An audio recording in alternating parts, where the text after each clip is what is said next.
सभी विद्यार्थियों को वंदे मातरम। आईएएस बनना है तो कर्म योगी बनिए। अर्थात एक आईएएस बनने वाला परीक्षार्थी यदि कर्म योगी बनकर अपने परीक्षा की तैयारी करता है तो निश्चित एक ना एक दिन आईएएस का पद निश्चित ही वह प्राप्त अवश्य करता है, इसमें जरा भी संदेह नहीं है। एक कर्मयोगी परीक्षार्थी निष्काम भाव से फलाकांक्षा रहित अपने कर्म को पूरे मनोयोग से करता जाता है। एक कर्मयोगी व्यक्ति, एक कर्मयोगी परीक्षार्थी बिना यह देखे कि उसे अपने परिश्रम का फल क्या मिल रहा है, कितना मिल रहा है, यह देखे केवल अपने लक्ष्य की ओर अग्रसर रहता है। एक कर्मयोगी परीक्षार्थी निष्काम भाव से जब अपने लक्ष्य की ओर रत रहता है या लक्ष्य की ओर अग्रसर रहता है तो एक कर्मयोगी परीक्षार्थी को यह बिल्कुल नहीं दिखाई देता है कि उसको कितना सफलता मिला, कितना असफलता मिला, कितना सुख मिला, कितना दुख मिला, कितना फल मिला, कितना फल नहीं मिला, कितना जय मिला, कितना पराजय मिला। इन सभी बंधनों से ऊपर उठ जाता है। एक कर्मयोगी निष्काम भाव से युक्त परीक्षार्थी केवल और केवल अपने कर्मयोग को ही आदर्श मानता है। उसके लिए लक्ष्य साध्य नहीं होता है, अपितु उसके लिए कर्म ही साध्य बन जाता है।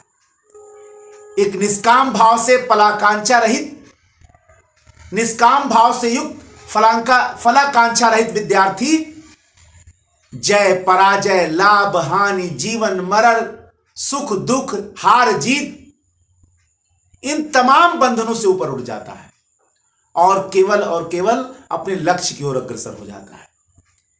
एक निष्कर्म योगी परीक्षार्थी के लिए कर्म ही उसका आदर्श बन जाता है। वह यह नहीं देखता कि उसको क्या मिला,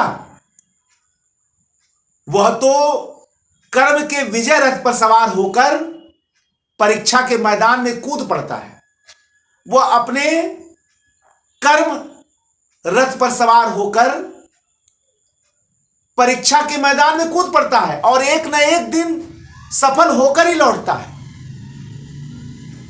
आप अनुमान लगाइए कि एक ऐसा परीक्षार्थी जिसके लिए कर्म ही उसका लक्ष्य बन जाए, कर्म ही उसका आदर्श बन जाए, ऐसे परीक्षार्थी के लिए फिर सफलता या असफलता क्या?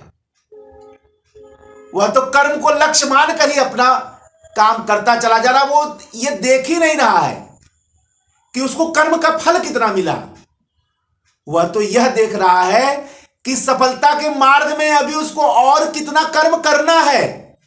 कर्म फल से ज्यादा उसका ध्यान कर्म के बल पर है।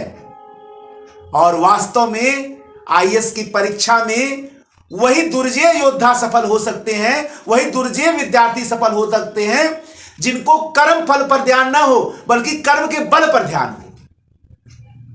कर्म के बल पर ध्यान रखने वाला परीक्षार्थी, कर्म के आदर्श को ही अपना लक्ष्य मानने वाला परीक्षार्थी, बल्कि कर्म को ही अपना लक्ष्य मानने वाला परीक्षार्थी लक्ष्य को प्राप्ति को लेकर प्रभावित नहीं होता है। उसके लिए तो लक्ष्य मात्र एक पड़ाव बन जाता है, उसके लिए कर्म प्रधान हो जाता है। और ऐसा परीक्षार्थी अपने समस्त सामाजिक बंधनों से, चाहे वो गरीब हो या अमीर हो, चाहे वो संघर्ष कर रहा हो, चाहे वो संघर्ष नहीं कर रहा हो, चाहे उसके पास साधन है, साधन नहीं है, चाहे उसका कोई सहयोग कर रहा है, नहीं कर रहा, पैसा है, नहीं है, इन समस्त सामाजिक बंधनों से ऊपर उठकर केवल और केवल कर्मरत होकर, कर्म के विजय रथ पर सवार होकर वह अपने लक्ष्य की ओर अग्रसर हो जाता है। और ऐसा कर्मयोगी परीक्षार्थी जो कर्म के ही लक्ष्य को लक्ष्य मान लेता हो, एक न एक दिन वह सफल होकर ही लौटता है, चाहे कितना भी समय लग जाए, चाहे संघर्ष कितना भी हो जाए, चाहे असफलता कितनी भी मिल जाए, चाहे बाधाएं कितनी भी रास्ता रोक दे, ऐसा परीक्षार्थी एक ना एक दिन आईएएस की परीक्षा में अवश्य सफल होता है, इसमें तनिक भी संदेह नहीं है। इसलिए आईएएस की परीक्षा में सफल होने के लिए सबसे पहले कर्मयोगी बनिए, कर्मयोगी परीक्षार्थी बनिए। कर्म को ही लक्ष्य मानिए, कर्म को ही आदर्श मानिए, कर्म को ही अपना ध्येय मानिए, कर्म को ही अपना एम मानिए। कर्म फल से ज्यादा कर्म के बल पर विश्वास रखिए,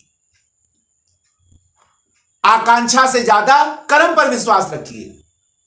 एक दिन जरूर ऐसा आएगा कि कर्मरत पर विद्वान परीक्षार्थी एक ना एक दिन विजय रथ जरूर प्राप्त करेगा, विजयी लक्ष्य अवश्य प्राप्त करेगा, इसमें तनिक भी संदेह नहीं है।